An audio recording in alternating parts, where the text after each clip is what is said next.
Hey y'all, my name is Maddie Cheever. I'm a registered dietitian nutritionist, certified health education specialist, type 1 diabetes specialized coach, and the face and founder of Type 1 Type Fun. And I also live with type 1 diabetes. I share stories, resources, and tips to make diabetes management easier and a lot more relatable and fun. Okay, let's be honest. Everyone waits for January 1st to make a change, but not us, not you. The restart sets now. November, if you are familiar, was Diabetes Awareness Month, and we talked about it, we posted about it, we raised awareness. But now what, right? Well, December isn't just holidays and chaos. Sometimes it feels that way, but it is actually the perfect time to set yourself up so that you're not scrambling in January and feeling behind and all the things. So today, I want to give you the exact framework I have been using with my clients for years to prep for a new year of thriving with type 1 diabetes, not just surviving. So, what do we need to know before we reset? Well, you can't know where you're going if you don't know where you've been. So, here's what I want you to ask yourself. What worked well this year in diabetes? What didn't work? No judgment. Self-kindness and honesty. What drained you most this year? Did you have decision fatigue? Was it lows? Did you go through burnout? What gave you energy? What felt easy? These ones can be the hardest to think about because you haven't thought about them because they're easy. Did you have support or were you doing this alone? Here's what I want you to do. I want you to grab your notes app or a notebook or something right now. Pause if you need to. Write down one win and one struggle from this past year. That's it. Simple. You can also write down answers to all these questions if you want to. Awareness is literally step one. You can't change what you don't acknowledge. Okay, so that's step one. Step two, check your settings and your systems. Before you set goals, let's make sure your foundation isn't cracked, okay? So we need to check our settings. When's the last time you reviewed your basal or your long-acting insulin if you're on the set systems for that? Are your carb ratios working? Are you constantly correcting? Are you maybe not even correcting, but you're compensating? That could be a sign too. Is your correction factor actually correction factoring? Or if you're on sliding scale, is that working?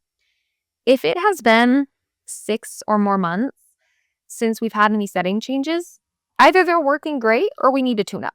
Your body changes, your settings do too. It's just a part of things. And then there's also systems. So what I say is settings and systems. Settings is literally settings, and then systems is everything else. Sometimes it's our choices, sometimes it's the things around us. Like, do we need to keep our supplies in a more organized fashion? Do you have a low treatment plan that actually works, or does it not work? Do you have to double correct, or do you spike super high? Is your CGM and pump working for you when you're stressed out or just on a random Tuesday? Do you have a meal strategy, or are you guessing every time? Maybe you could answer this question for when you're at home versus when you're at a restaurant versus at a friend's house. Insert whatever makes sense to you. And sometimes, here's my belief with systems and settings. Sometimes you're not failing. Sometimes your settings are just wrong. There's no level of perfection that you can achieve if your settings aren't working. So, and sometimes you need a system refresh, right? Sometimes do you ever do the thing? I do this. I have to check myself on this, but I eyeball a lot of foods. I tracked food every day for almost every day for 6 years, in case you don't already know. So I'm pretty familiar with a lot of food specific things. Not perfect, but pretty familiar. And so I know what a cup of rice is, right? I put it on a plate. Yeah, it's about a cup. Cool. Here's what happens though. After a certain amount of time, I'm all of a sudden that my carb ratio isn't working. I'm like, oh, are my settings wrong? Well, let me just double check. Let me just remeasure things. And all of a sudden I realize, oh no, my settings aren't wrong. I'm just having a cup and a quarter or a cup and a third of rice. Of course my carb ratio is not working. I'm having more rice. It's maybe working, but I need to take for the right amount of carbs. So if your systems need a refresh, that's valid too. It is not you. It's just related to your setup. So again, give yourself that kindness if you can. Section 3. Also, actually, let me back up. If you can't, then maybe that's something to talk through or think about with a professional. Okay, section 3 or step number 3, excuse me. Let's set intentions and set up systems, not just goals. Goals are great. Like you could see it, you could taste it almost, right? Running a marathon or, traveling somewhere, that's cool. But you have to train to run that marathon theoretically. I can't run a marathon just in one go. Um, Traveling somewhere is cool too. Did you buy a plane ticket? Did you figure out where you're going to stay? Maybe you don't. Maybe you do need to. Intentions and systems are what actually change your life.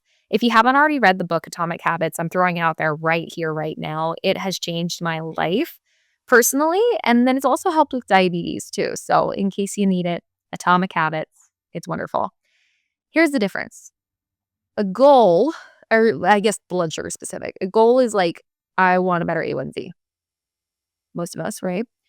The intention in the system, though, is the intention would be like, I want to feel confident and in control of my blood sugar.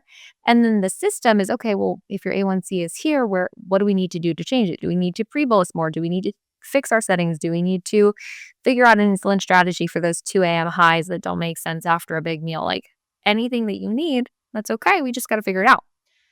Another goal I hear all the time is, I want to eat healthier. Valid. I love that goal. But what does that actually tell you? I want to eat healthier. We know kind of the vibe, right? But we can't confirm it actually, because maybe the vibe I think of eating healthier is different than the vibe of what you think is eating healthier. So maybe the intention is, maybe it's, I want to enjoy food without guilt and I want to know how to manage that food. Okay, well, then what I would say is, why the guilt? Is it because of diabetes? Is it because of some previous food beliefs? Like what is going on? You got to keep on getting more and more specific. SMART goals are also pretty helpful here. So find the system. Okay, I want to eat healthier. Well, are you going to meal prep? Are you going to pack lunches? Are you going to make homemade dinners? Like what is the system? The goal is great. Want to eat healthier, full support. It doesn't actually tell you where you're going to go though. So make sure you know the system. So ask yourself too, how do you want to feel in 2026? And what do you want diabetes management to look like day to day? And what would thriving actually mean for you? And when you focus on how you want to feel, sometimes those actions can become a little clearer, sometimes not. But if you stop chasing numbers that don't actually make you happier or goals that don't actually make you happier, then you can all of a sudden find what's a little bit more important. And also, if you have that goal where you've been like, oh, I've been meaning to do this, I've been meaning to do this, it's because we don't have a system or an intention on. Like you even know that you thought of one, right? A New Year's resolution that you like set and you do it for a few days, and then like it's a New Year's resolution for you every year, but you still haven't taken the action to do the thing, right? If you know that, me too. I have several. So what's the problem? It's not that the goal was a bad problem. It's that we didn't have a system and an intention. You have to have a system, oftentimes daily. Okay, thing number 4, find your support. You cannot do this alone. You can, but honestly, you shouldn't have to. You deserve to do this with support. Maybe it's your medical team, your endocrinologist, your diabetes education, your dietitian. What's up? Maybe it's your emotional support. Maybe it's a therapist, a coach, a friend who gets it, a dia bestie. Maybe it's community, online, local, podcasts. This is got our community too. Maybe it's educational resources, books, courses. I can't show you those, but check out my website. Programs, what I just said. Here's what I know after many years of living with diabetes and many years of helping hundreds of people with type 1 diabetes. People who thrive with type 1 diabetes have support, period. Okay. They are not doing it solo. They have people in their corner who understand the alarms, who understand the mental load, who understand the invisible exhaustion, the overwhelm, the complexity, all of the things. They get it. And if they don't, at least they can give us that kindness and empathy. So be honest with yourself. Do you have someone that you can text when diabetes gets hard, or do you just take it all? Do you have a professional who helps you with the day-to-day and not just the quarterly or biannually or annual A1C? Do you have resources that actually help you? Or Are you just Googling, looking at the AI summary and hoping? If the answer, well, I guess I gave a lot of answers. If you don't have those things, or if you do some of those things, that's okay. But it's your sign now that 2026 needs to include finding your people. Okay, so thing number 5, what's going on in 2026? I want to be real with you for just a second. I do this work because I wish someone would have done it for me. Like 14-year-old Maddie was angry and lonely and scared. And I wish that someone could go back and give her a hug and tell her it would be okay. We can't turn back time, but we can support our future. I spent years figuring this out alone, years digging into science, data, research, and I shouldn't have had to. I should have had people that had my back, but I didn't. But now I get to help people skip all the hard parts as best as I can and thrive faster. And I want you to know some of those resources that I have. So number 1, if you haven't already gotten it, you have a free book. There's a lot on the mindset piece of diabetes and reworking how we think about diabetes. There's my story, there's other people's stories, there's habits, there's so many things, but there's also a lot of diabetes education in the back. So if you or a loved one have type 1, then this back section, you don't even have to read the whole book. Just skip to the back section. It has a lot of education. Okay. So that's thing number 1. That's one way I support people. Thing number 2, I have a lot of guides. A lot of them are free, and I'm actually coming out with some new courses, so you'll see those pop up on the website too. But free or paid, there is support for you, okay? If you need some support, if you need guidance, if you need resources, I've got a lot of those. Again, because I wish someone would have done it for me. They're intended to be specific, very well-rounded, and educational for you.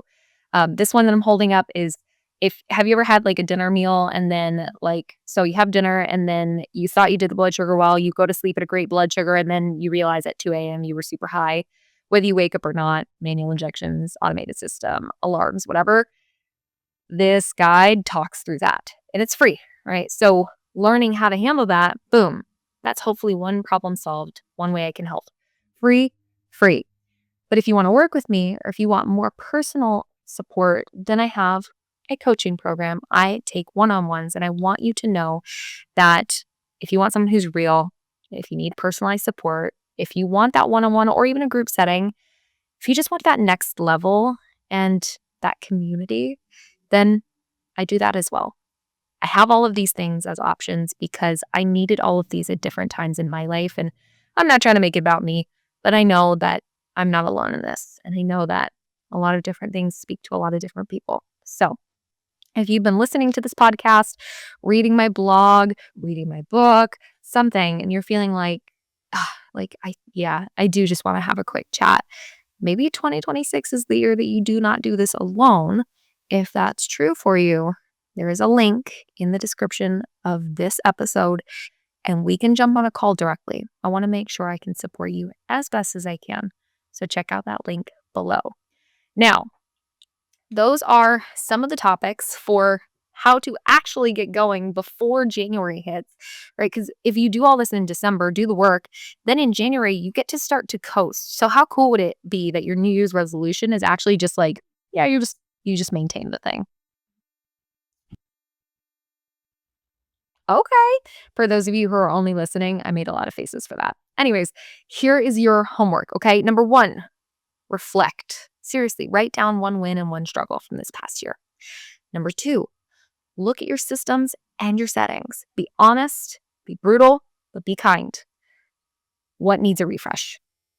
Number 3, sorry, I'm not counting well.